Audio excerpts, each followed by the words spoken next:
Greetings of peace, brothers and sisters. The sixth last word of our Lord Jesus is taken from the Gospel of St. John, verses 29 to 30, and it reads, "A jar full of bitter wine stood there.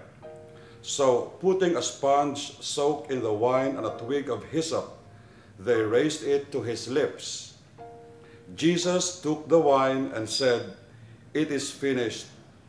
Then he bowed his head and gave up the spirit." Brothers and sisters, with us, kasama po natin sa CBCP World si Ate Glo, at siya po'y makikibahagi sa atin ng ilang karanasan niya sa buhay na siyang tutulong sa ating pagninilay-nilay to reflect on these words of our Lord Jesus. Ate Glo, can you share with us an experience or a moment in your life where you said to yourself, natapos na, it is finished? O yun bang isang mahalagang bahagi o karanasan sa iyong buhay na maaari mong maibigkas uli ang salita ng Panginoon, natapos na? Opo, Monsignor. Isang bahagi ng aking pagkamagulang. Pagkamagulang. Sige nga po, paki-elaborate po. Please explain that kind of answer. Pinagsikapan kong palakihin ang aking mga anak na mag-isa, na may magandang asal, mag-aral mabuti, magalang sa kapwa, maging responsable, at lalong higit sa lahat yung pagmamahal at takot sa Panginoon. Sinamahan ko ito ng pagdarasal at sakripisyo. Maraming salamat po, Ate Glo. May idagdag po kayo? Pag narinig ko muli ang salita ng Diyos na natapos na, yung pumapasok sa isip ko na nagampanan ko na yung ang aking pagkamagulang sa aking mga anak. Mula sa kanilang pagkabata, teenagers, young adults, hanggang sila ay nagkaroon ng sariling pamilya. Maraming salamat, Ate Glo. Mga kapatid, the words of our Lord, "It is finished," natapos na. Jesus uttered these words at the moment of his death on the tree of the cross. The death of Jesus. Alam po natin na ang Panginoon ay nabuhay, naghirap, namatay, inilibing, at muling nabuhay para sa ating lahat. But as we reflect on these words of Jesus, "It is finished," let us give more time to deepen our relationship with Him, because these words have very important meanings for all of us. Katulad nga kay Ate Glo, na mas naging makahulugan itong mga salita ng niya bilang isang magulang. The death of Jesus. Alam po natin na ang death ay katapusan. Para sa Panginoong Hesus, ang kanyang kamatayan ay katapusan ng kanyang paghihirap. His death ended his suffering. His death ended his pains. His death ended the insults that were hurled upon him. But then, yun pong kasama doon sa katapusan ng kanyang paghihirap, doon din po masabi natin nagtapos ang kanyang misyon. Jesus, during his entire life, pati na ang kanyang formative years doon sa Nazareth, hanggang sa siya ay magsimulang magturo, mag-ikot sa Galilean territory, tumulong sa kapwa, yun po'y pagtutupad ng misyon na binigay sa kanya ng Ama. Ang misyon ng pagdala ng kabanalan, ang misyon ng pagpapahayag ng mabuting balita ng pagmamahal ng Panginoon, ang misyon ng pagdala sa atin ng mabuting balita ng kapatawaran, at ng pagturo sa atin ng landas pabalik sa Ama. All these were in fulfillment of the mission that God the Father gave to Jesus.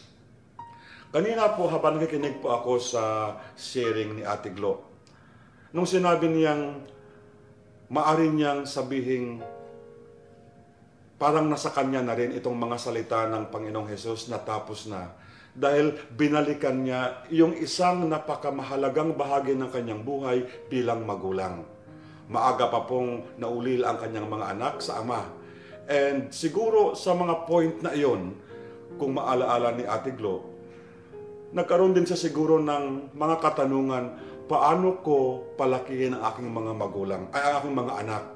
How will I take care of my children? How will I make them grow up to be responsible adults? How will I make them to be good Christians? Siguro yung mga ganong tipo ng mga katanungan. But katulad sa isang kahit sa maikling sharing ni Ate Glo, pinagsikapan niya iyon, tinuruan niya silang mag-aral ng mabuti, tinuruan niya silang maging magalang sa kapwa, gumawa ng mabuti, maging honest, at higit sa lahat, maging magalang, mapagmahal, at magkaroon ng takot sa Panginoong Diyos. And all this ay sinamahan niya ng pagdasal at sakripisyo. And every time I think of that word sacrifice, I am always invited, driven to look back to the sacrifice of Jesus. Ano nga ba ang kahulugan ng sacrifice, mga kapatid? Madalas po, ginagamit natin ang sacrifice. Ako'y nagsasakripisyo para sa inyo. Ako'y naghihirap para sa inyong kabutihan. Ako'y naghihirap para kayo'y mapaaral, mapadala sa kolehiyo, na kahit papano'y makatapos kayo ng pag-aaral, kahit papano'y maihanda ninyo ang inyong sarili para sa inyong maging trabaho o propesyon. My dear brothers and sisters, kung ganito po ang ating pag-unawa sa sakripisyo, hindi naman po siguro mali, ngunit parang kulang.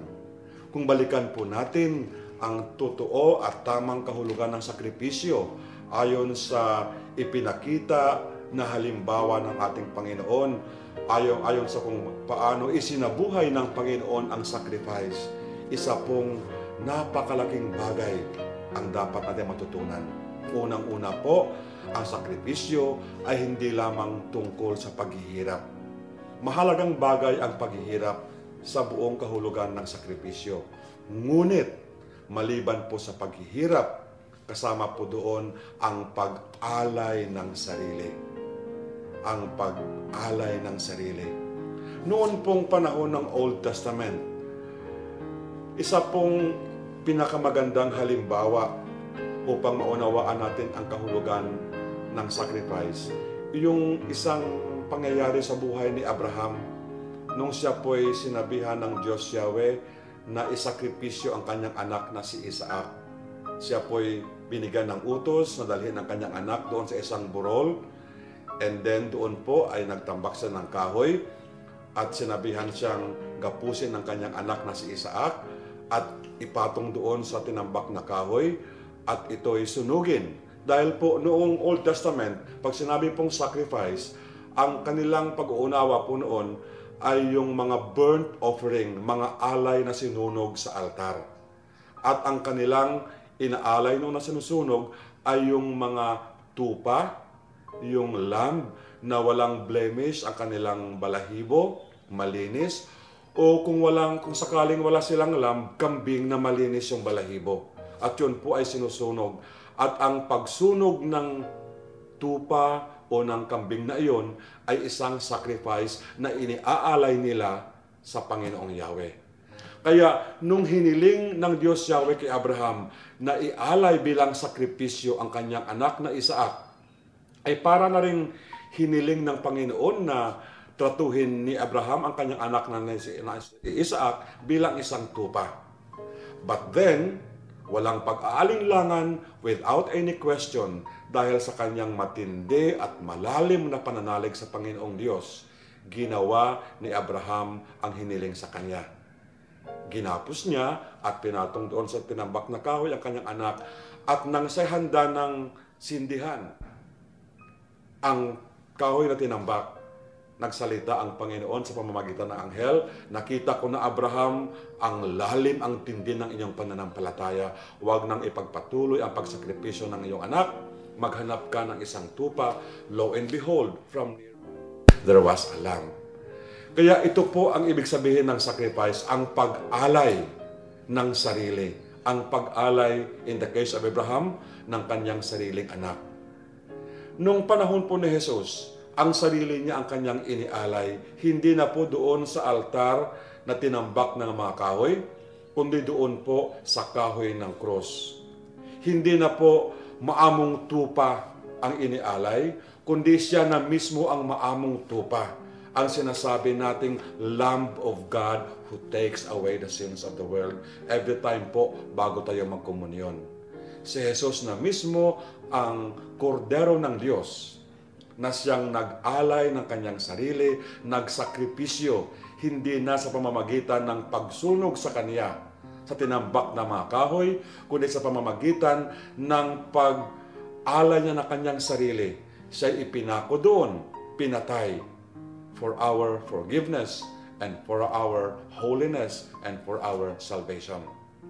Kaya po pag sinasabi nating sakripisyo ni Kristo, ang buong kahulugan po ay ang kanyang paghihirap, lalong-lalo na ang paghihirap upang maialay ang kanyang sarili para sa atin. But all of this in obedience, in loving obedience to God the Father. In loving obedience to God the Father. Kung kaya't makikita po natin na nung sinabi ng Panginoon, natapos na, at kung yun pong mga salitang iyon ay i-connect natin sa kanyang misyon, napakahalaga pong unawain natin at palaging idambana sa ating mga puso na natapos ng Panginoong Hesus ang kanyang misyon, hindi lamang basta natapos at wala na, kundi yun po ay naisagawa niya ng buong pagmamahal, ng may buong pagtalima sa kalooban ng Diyos na Ama.